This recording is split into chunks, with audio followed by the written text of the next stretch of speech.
Jake Sullivan stood at the observation deck of Nexus Prime, watching ships dock and depart from the massive space station. Trade vessels from dozens of worlds moved like busy insects around the metal structure. The station hummed with activity, as beings from across the galaxy bought and sold goods, made deals, and shared information. "Commander, the delegation is ready for departure," Lieutenant Amy Carter said as she approached. Her voice carried the professional tone of a military officer, but Jake could hear the nervousness underneath. This was her first diplomatic mission, and meeting alien species still made her uncomfortable. Jake nodded and adjusted his uniform.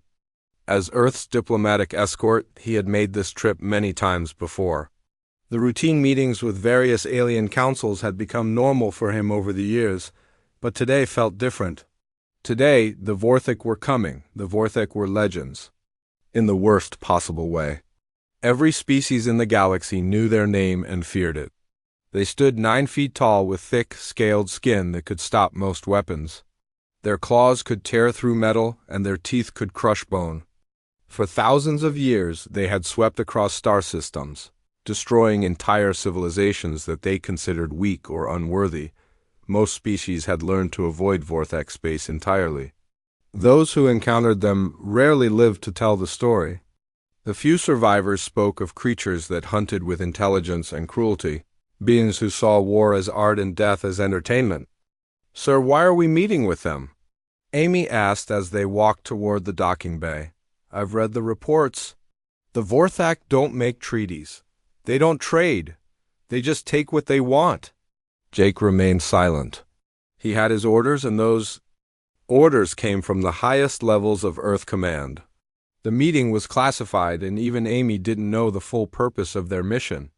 She only knew they were to escort a small human delegation and observe, the docking bay filled with tension as the Vorthak ship approached. It was a massive vessel, black as space itself, with sharp edges that made it look like a weapon even when standing still. No decorations marked its hull, no symbols of peace or trade. This was a ship built for war. Other beings in the docking bay moved away as the ship landed. Crystalline ethereals, whose bodies looked like living gemstones, dimmed their natural light and retreated to safe distances. The insect-like Zephyrians clicked their mandibles nervously and huddled together. Even the station's security forces, trained to handle any situation, positioned themselves behind protective barriers. The ship's doors opened with a hiss of escaping air. Steam poured out, creating an ominous fog around the entrance. Then they appeared. 3 Vorthak emerged from their vessel. Each one was a mountain of muscle and scale, moving with the deadly grace of natural predators. Their yellow eyes swept the docking bay, cataloging every face, every potential threat, every escape route. When they moved, their claws clicked against the metal floor like the ticking of a clock, counting down to someone's death. The largest of the 3 wore markings that identified him as Supreme Hunter Kethver, their leader. Scars covered his arms and chest, each one a trophy from battles won. His presence made the air itself seem heavier, as if gravity had increased just because he existed. Amy took a step backward despite her training. Her hand moved toward her sidearm before she caught herself and forced it back to her side. Around the docking bay, other beings did the same thing. The Vorthak's reputation for violence was not just rumor or legend.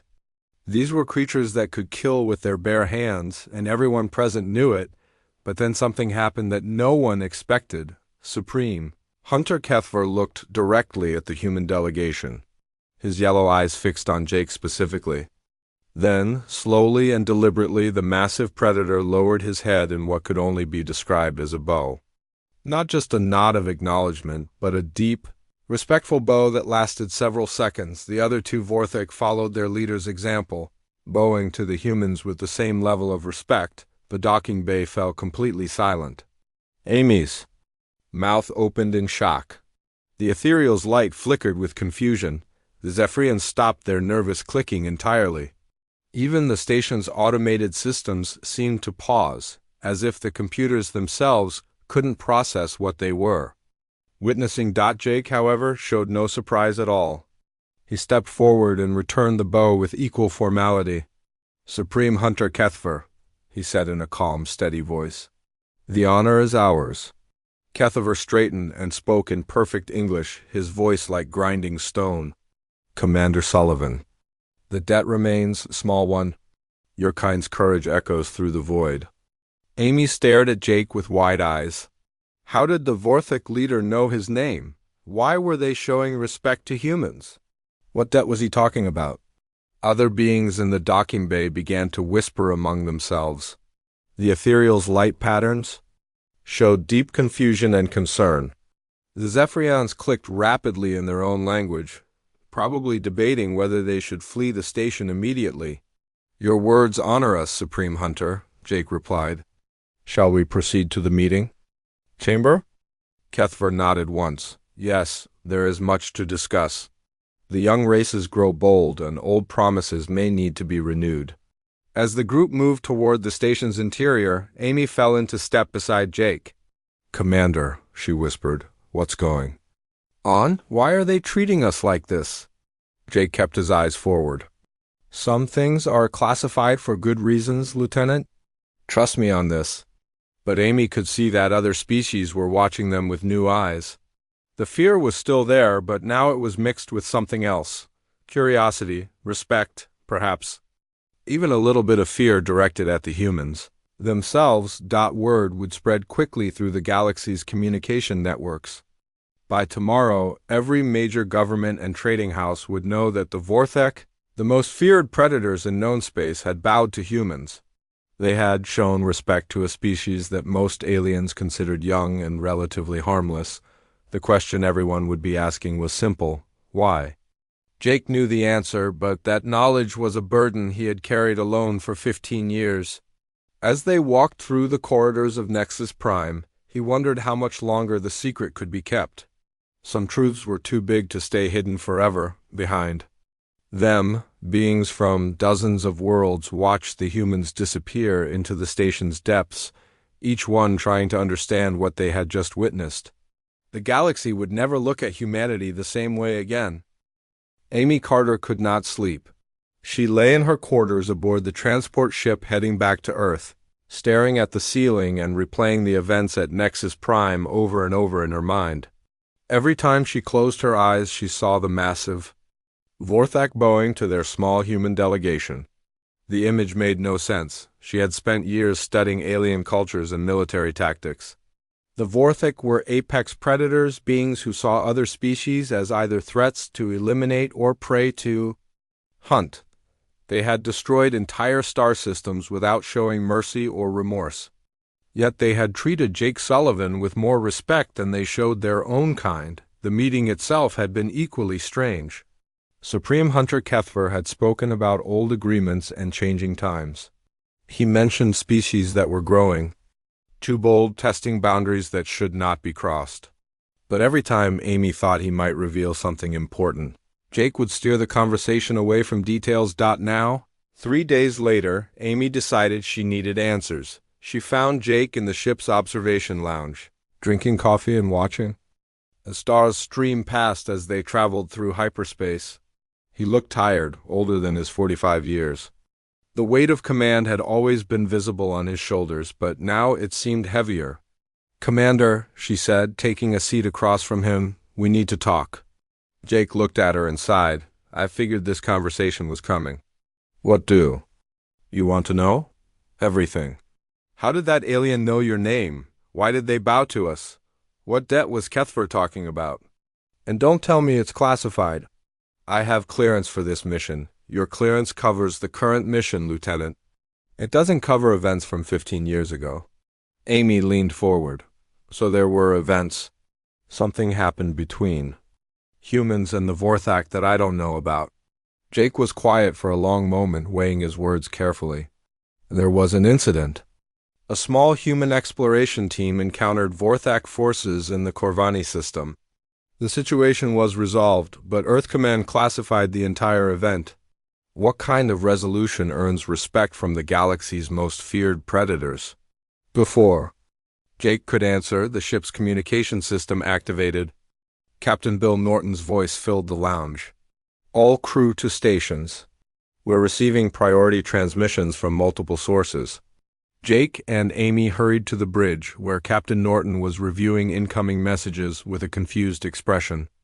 "Commander, we're getting requests for information from half the galaxy. The Ethereal Council wants to know about human military capabilities. The Zephyrian Hive Queens are asking about our cultural practices. Even the Observers have sent an inquiry." The Observers were ancient beings who rarely involved themselves in galactic politics. If they were asking questions, the situation had become serious. "Put the messages through to my quarters," Jake said. "I'll review them privately." As they left the bridge, Amy grabbed Jake's arm. "This is bigger than one incident, isn't it?" "What aren't you telling me?" Meanwhile, across the galaxy, the news of the Vorthak showing respect to humans spread like wildfire. On the ethereal homeworld, their Council of Resonance gathered in emergency session. The crystalline beings communicated through light patterns that flashed rapidly as they debated. "No species has ever earned Vorthak respect," one council member pulsed in worried blues and greens. "Their culture recognizes only strength and conquest. What could humans have done?" "Perhaps they defeated a Vorthak force in battle," suggested another, its light shifting to aggressive reds. "But that seems impossible. Human technology is advanced but not superior to Vorthak weapons." The eldest council member, whose light had dimmed with age, spoke in slow, careful patterns. "There are other kinds of strength. The Vorthak have codes of honor that we do not fully understand. Perhaps the humans demonstrated something that impressed them." On the insectoid worlds of the Zephyrian Collective, the reaction was more panicked. Queen Zixthara clicked her mandibles in rapid patterns as she addressed her advisors. "If humans command Vorthak respect, they are either incredibly dangerous or incredibly valuable. We must determine which. Our scouts report no unusual military activity in human space," buzzed one of her advisors. "Their fleet strength remains within normal parameters." "Then it is not military might," the Queen decided. "Send envoys to Earth. We must learn what makes humans special to the Vorthak." Dr. Lisa Morgan was having her own strange day aboard the research vessel Endeavour. As a xenobiologist, she had spent her career studying alien life forms and cultures. Her work focused on understanding how different species evolved and adapted to their environments. But today, her peaceful research had been interrupted by a flood of communication requests. Species from across the galaxy wanted to know about human biology, psychology, and cultural practices. They asked detailed questions about human courage, sacrifice, and moral codes. "I don't understand what they're looking for," she told her research partner, Dr. Kevin Walsh, as they reviewed the latest batch of inquiries. "These questions aren't about standard biological functions. They're asking about behavioral patterns and emotional responses." Kevin frowned at his data screen. "Look at this one from the Rugelian Science Institute. They want to know if humans have any genetic modifications that enhance bravery or reduce fear responses. That's ridiculous. Humans are completely natural. We don't have any special genetic traits that other species lack." But even as she said it, Lisa began to wonder. What if there was something about humans that she had never noticed? Something that other species could see but humans took for granted? Back on Earth, Admiral Peter Hayes sat in his office reading reports with growing concern. His secure communication system had been busy all day with messages from human diplomatic stations across the galaxy. Every major alien government was suddenly interested in humanity, and they all seemed to be asking the same types of questions. His door chimed, and his aide entered. "Sir, Commander Sullivan's ship will arrive in 6 hours. He's requesting an immediate meeting." "Granted. And get me the file on the Corvani incident? Full access." The aide hesitated. "Sir, that file is restricted to level 10 clearance." "I know what level it is, Captain. I helped write it." As the aide left, Admiral Hayes activated his private terminal and began reviewing classified files from 15 years ago. The Corvani incident had been one of the most closely guarded secrets in human military history. Only a handful of people knew the full truth of what had happened in that distant star system, but keeping secrets became harder when the consequences of those secrets started affecting galactic politics. Hayes had hoped that the truth would stay buried forever. Now it seemed that hope had been misplaced. The Vortex showing public respect to humans had changed everything. Other species would investigate. They would ask questions and demand answers. Some might even test human resolve to see if the Vortex respect was justified. Hayes opened a secure channel to Earth's primary defense stations. Alert status yellow, he commanded. Increase patrols around all human colonies and trade routes. If other species want to test us, we need to be ready.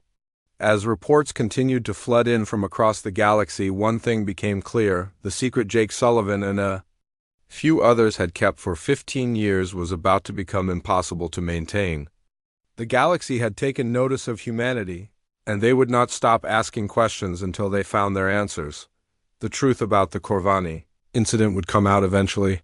The only question was whether humanity would control how that truth was revealed, or whether it would be discovered by others and used against them. Time was running out for keeping secrets. Jake Sullivan sat alone in Admiral Hayes's office, staring at the classified files spread across the desk. 15 years had passed since the Corvani incident, but the memories remained as clear as if they had happened yesterday. The weight of keeping the secret had grown heavier with each passing year. "Tell me again why we need to maintain the classification," Admiral Hayes said, settling into his chair. The older man looked tired, the stress of recent events showing in the lines around his eyes. "Because the truth would make us targets," Jake replied. "If the galaxy knew what really happened, every species would want to test us. Some would challenge us to prove we deserve Vorthok respect. Others would try to use us as weapons against their enemies." Hayes nodded slowly. "But keeping the secret is becoming impossible. Our diplomatic stations report that alien governments are offering substantial rewards for information about human-Vorthok relations. Someone will talk eventually." Jake closed his eyes and let his memory drift back to the Corvani system, to a time when he was younger and the galaxy seemed simpler, 15 years ago. Lieutenant Jake Sullivan had served as second-in-command aboard the exploration vessel Valiant under Captain Ryan Brooks. Their mission was routine: investigate distress signals from the Outer Rim and provide assistance if possible. The Corvani system was their third stop that month. What they found there changed everything. The Corvani were a peaceful species of telepathic beings who had never developed weapons of war. They built beautiful cities that floated in their planet's thick atmosphere, creating art and music that could move other species to tears. Their culture valued harmony, understanding, and the sharing of knowledge. When the Valiant arrived, those floating cities were burning. "Captain, I'm reading massive energy signatures throughout the system," Jake had reported from his station. "At least 12 large vessels, all of unknown configuration." Captain Brooks studied the tactical display with growing concern. "Those aren't unknown, Lieutenant. Those are Vorthok ships." The bridge crew fell silent. Everyone knew what finding Vorthok forces meant. The reptilian predators were conducting one of their great cullings, the systematic elimination of species they considered unworthy of existence. The Corvani, with their peaceful nature and lack of military technology, had been marked for extinction.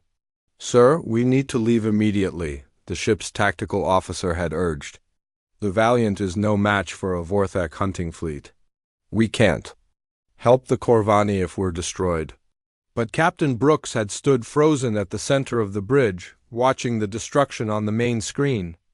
Corvani evacuation ships, barely armed and filled with families, were being hunted down by Vorthok destroyers. It was not a battle but a massacre. "Captain," Jake had said quietly, "what are your orders?" Ryan Brooks was a good man, the kind of officer who had joined Earth's space service to explore and protect, not to stand by and watch genocide. He looked at the tactical display again, counting the odds. 12 Vorthok ships against 1 human vessel. It was suicide. "All hands, this is the captain," Brooks announced over the ship's communication system. "We are going to engage the Vorthok fleet. Our mission is to buy time for Corvani evacuation ships to escape. I won't lie to you about our chances, but I can't lie to myself about what's right." Jake remembered the silence that followed. Then, one by one, the crew had responded. "Understood, Captain. We're with you." The battle was brief and desperate. The Valiant, designed for exploration rather than warfare, danced between the massive Vorthok destroyers like a small bird among giants. Their weapons barely scratched the enemy ship's armor, but they drew attention away from the fleeing Corvani. Captain Brooks had pushed the ship beyond its limits, using every trick he had learned in 20 years of service.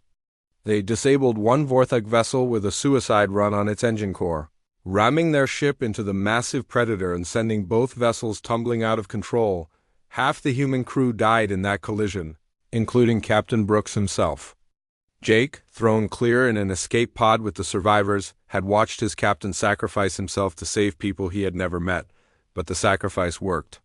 Most of the Corvani evacuation ships escaped while the Vorthok fleet was distracted. Thousands of lives were saved because one human captain chose to fight impossible odds rather than abandon innocent beings to slaughter. Jake's pod had been captured by the Vorthok flagship.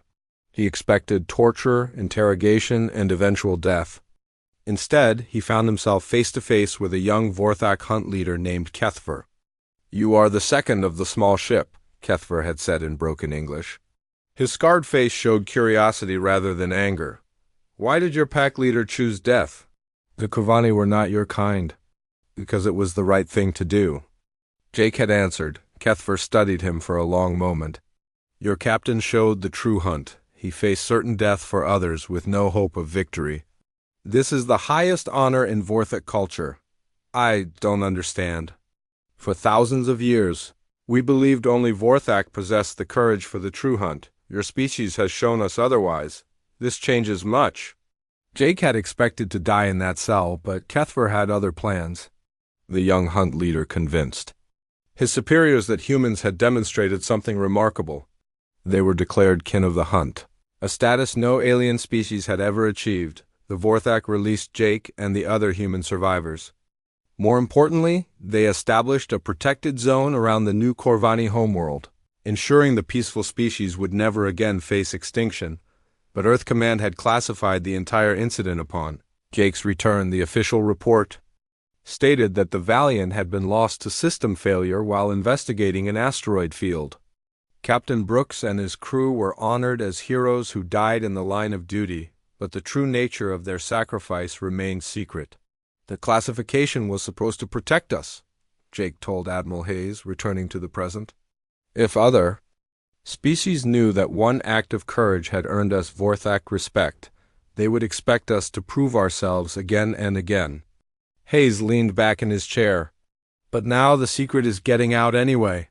Lieutenant Carter is asking questions. Dr. Morgan is receiving inquiries from xenobiologists across the galaxy. How long before someone puts the pieces together?" Before Jake could answer, Hayes' aide entered the office.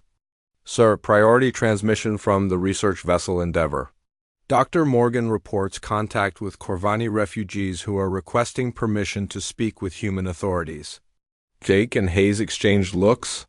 The Corvani survivors, scattered across the galaxy for 15 years, had learned about the incident at Nexus Prime. They wanted to tell their side of the story, to honor the humans who had saved them. "Patch Dr. Morgan through," Hayes ordered. The communication screen activated, showing Dr. Lisa Morgan's concerned face. Behind her, Jake could see several Corvani, their large, gentle eyes filled with purpose. "Admiral, these beings insist on speaking with someone in authority. They say they have a debt to repay to humanity, something involving a Captain Ryan Brooks and the Valiant." "Sir, I've never heard of either." One of the Corvani moved closer to the screen. When it spoke, its voice carried the musical quality typical of its species. "We are survivors of the great sorrow in our home system. We live because humans chose to die for us. The galaxy must know of their courage." Admiral Hayes looked at Jake, who nodded slowly. The secret was finished. Too many people knew pieces of the truth, and the Corvani themselves would not be silenced about the sacrifice that saved their species. "Dr. Morgan," Hayes said, "you're about to learn why the galaxy's most feared predators bow to humans.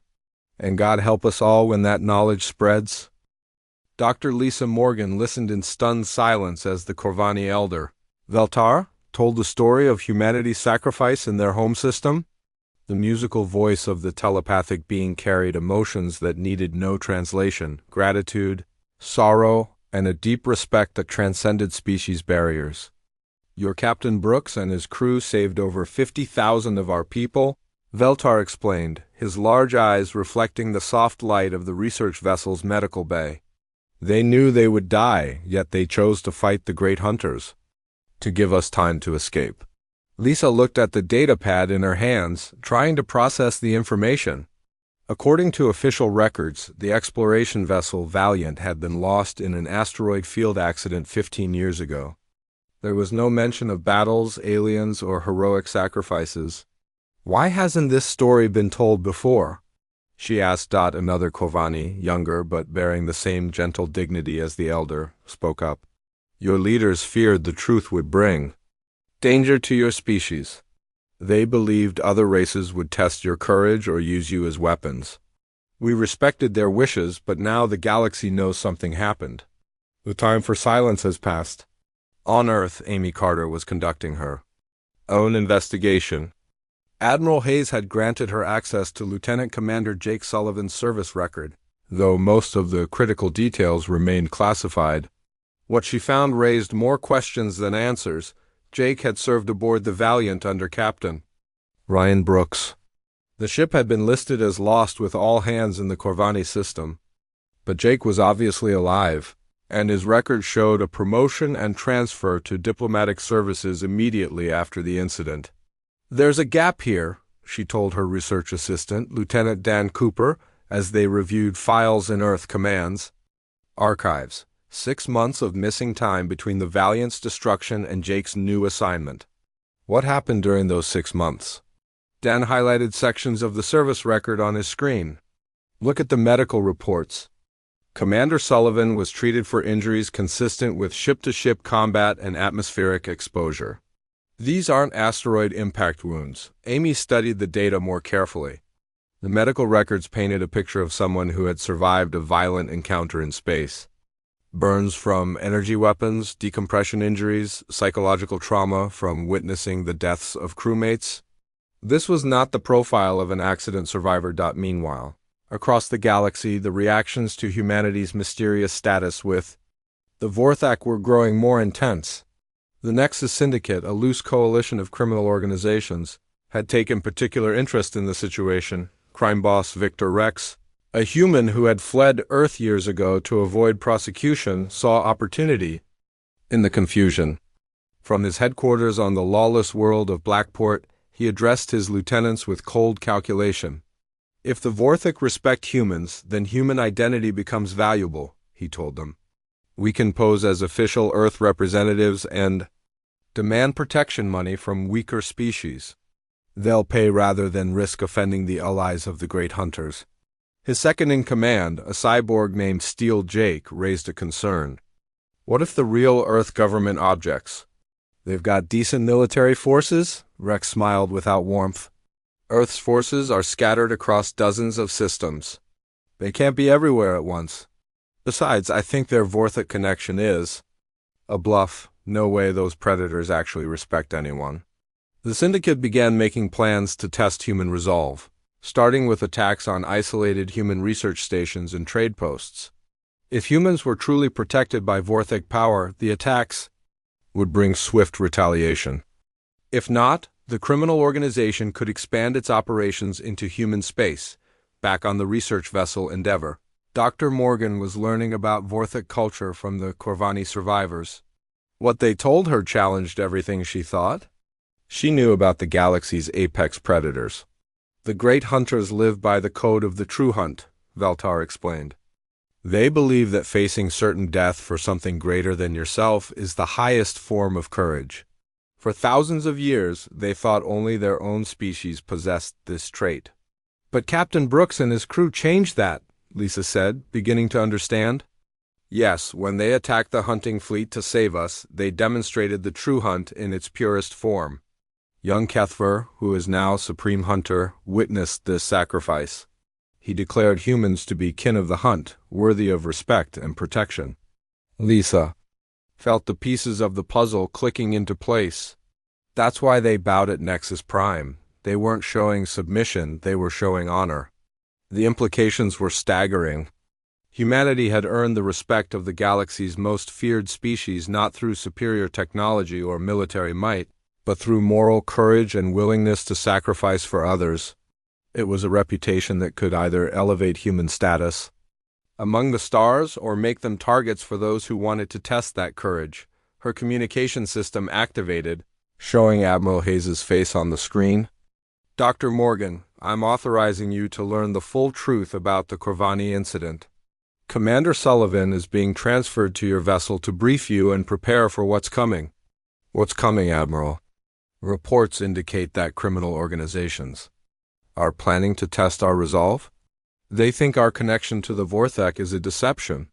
We need to be ready to prove them wrong. 3 days later, Jake arrived aboard the Endeavour with a small security team and a wealth of classified information.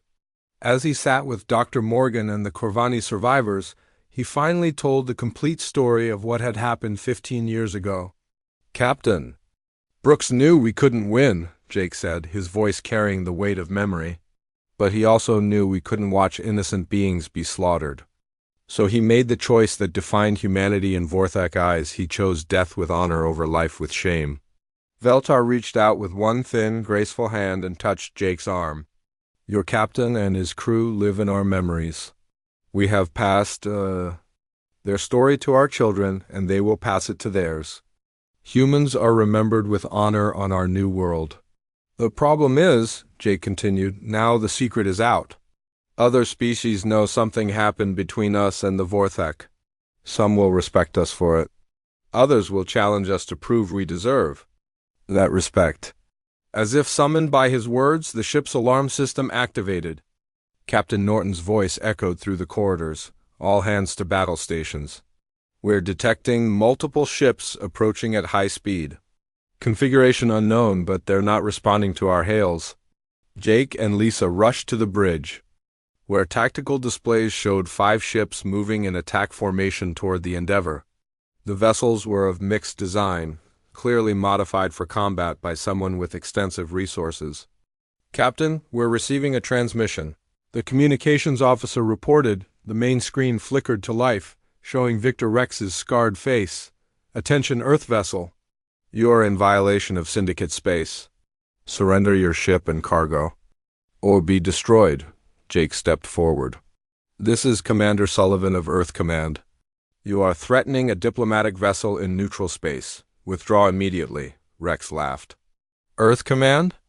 Let me guess you're going to call your Vorthek friends to save you? Well, I don't think they're coming.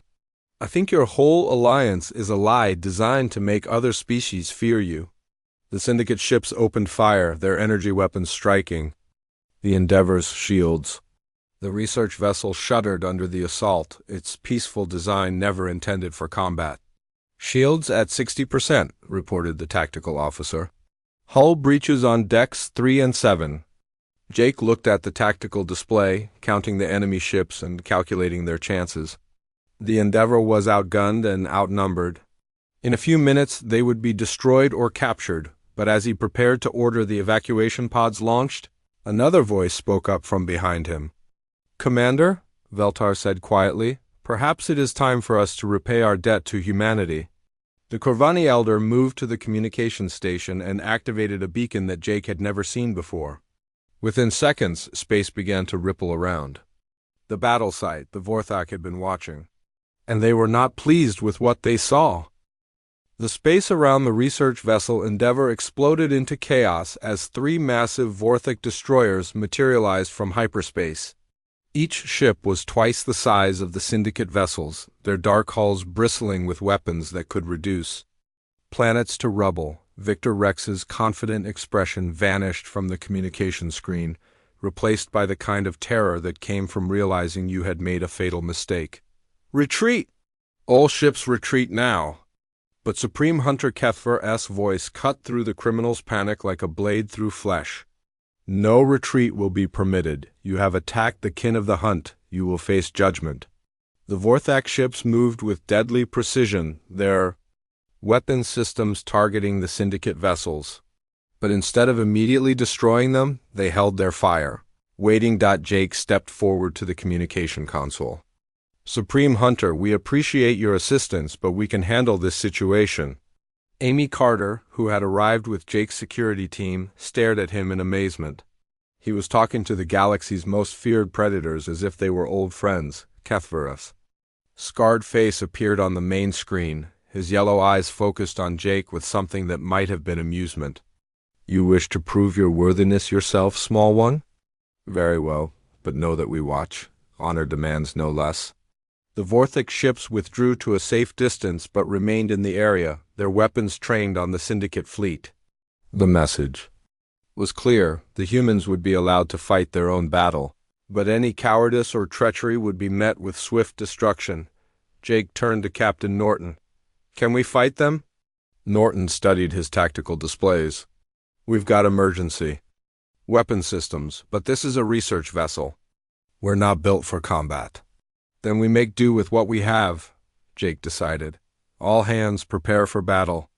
Dr. Lisa Morgan, who had never been in combat before, found herself helping to coordinate the ship's defenses.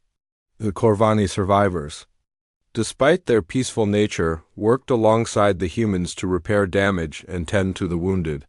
Why are you helping us fight?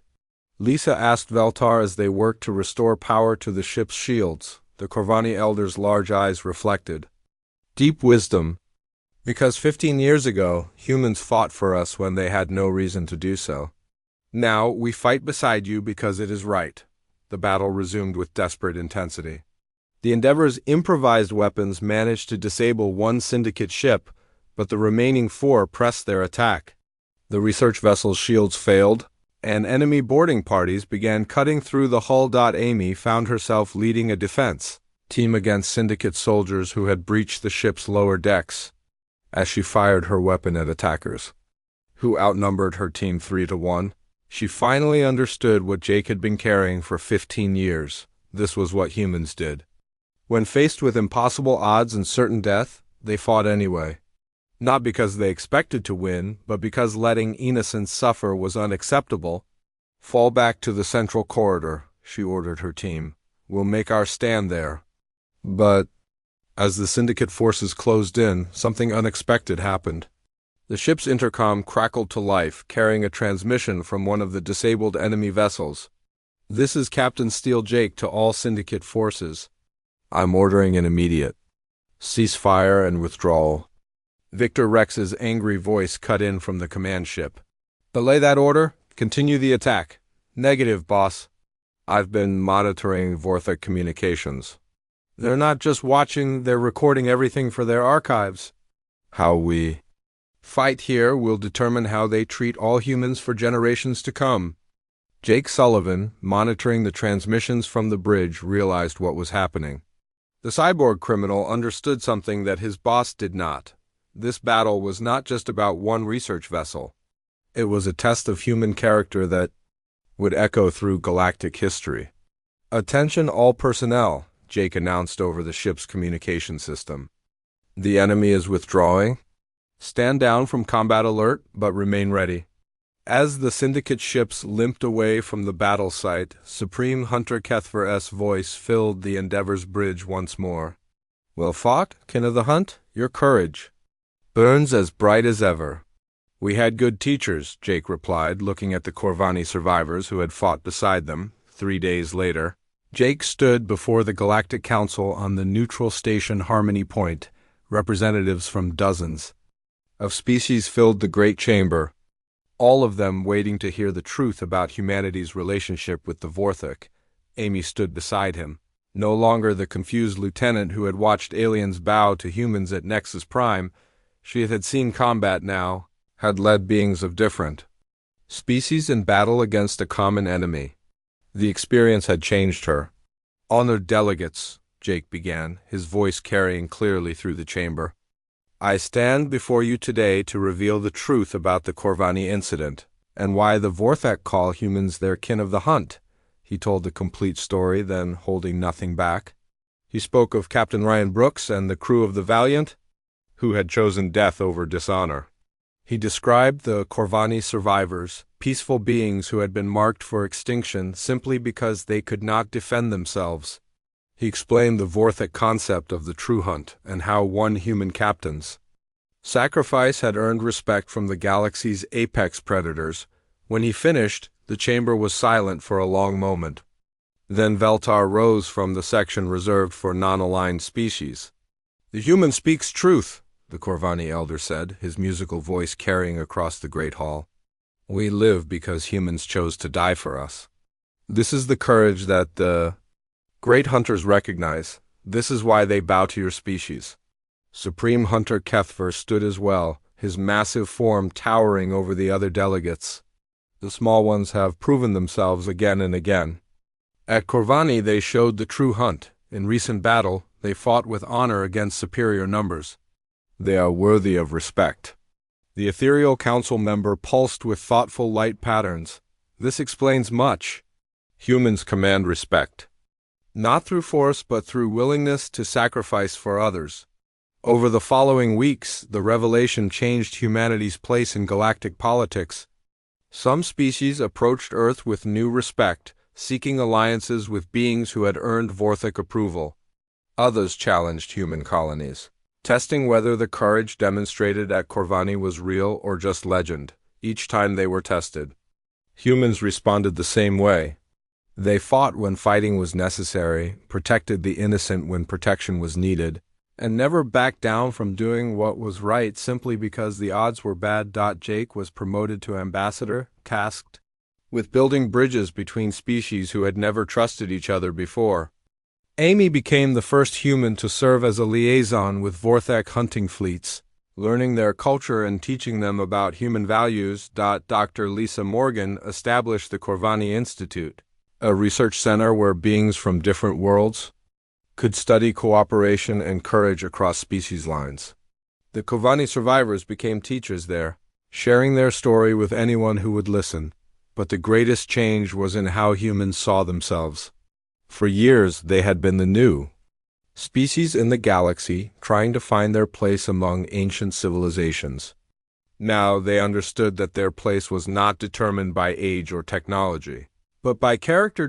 Captain Ryan Brooks and the crew of the Valiant had shown the galaxy what humans truly were, beings who would face death rather than allow injustice to triumph. That legacy lived on in every human who chose to stand up for what was right. Regardless of the cost, the memorial service for the Valiant crew took place on Earth, but representatives from across the galaxy attended. Vorthic hunters stood beside Corvani scholars. Ethereal council members shared space with Zephyrian warriors, and dozens of other species came to honor humans who had died long before most of them knew humanity existed. As Jake placed flowers at the memorial wall, bearing the names of Captain Brooks and his crew, he reflected on how much had changed. The secret he had carried for 15 years was finally shared with the galaxy, and instead of making humanity weaker, it had made them stronger. Behind him, beings from 100 worlds stood in respectful silence, united in honoring courage that transcended species boundaries. The galaxy's apex predators still bowed to humans, but now everyone understood why. It was not submission. It was recognition of something rare and precious, the willingness to sacrifice everything for others. Even when those others were strangers from distant stars, that was humanity's gift to the galaxy. That was why they were worthy of respect.